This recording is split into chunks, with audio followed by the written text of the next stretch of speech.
impetigo. This is a very common skin condition that mostly affects kids but can affect anyone else. So impetigo is a bacterial skin infection that usually causes red sores which can burst or ooze or form this very yellowish crust.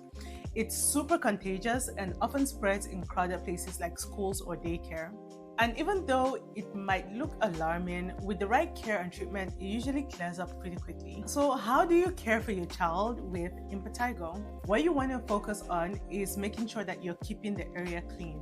Gently wash the affected area with very mild soap and water and use a soft cloth to pat the skin dry. Because this is a very infectious skin condition, you'll have to go see your pediatrician and they may prescribe a topical antibiotic cream which you'll have to apply to the area. So when applying this, make sure you cover the sore completely and follow the instructions on how many times a day and for how long you need to use it. Again, impetigo is very contagious, so make sure your child or you avoid touching the infected area or scratching this.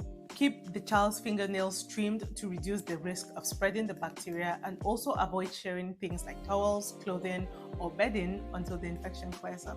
And every time you touch the area, be it applying this, whether it's for cleaning or for applying medication, make sure you wash your hands thoroughly after. And once it starts to improve, you need to keep doing these prevention tips to avoid getting the infection again. If it's your child who gets impetigo, make sure your child stops going to school or stops going to daycare until the infection is cleared up. That way they don't transmit this to other children. And even though impetigo usually improves with treatment, there are a few signs to watch out for that can show you that this isn't improving and you need to go to the ER. So if you notice that the sores start to spread very rapidly or become very painful, or if you notice that your child may have a fever or seems unusually weak, or if you think that the prescribed treatment isn't working because you're seeing new spots appear after a few days, then you need to contact your doctor right away. So that's what you need to know about impetigo. Remember that prompt treatment and good hygiene is your best bet to keep this infection under control. If you found this video helpful, give it a thumbs up and subscribe for more healthcare tips. Stay healthy.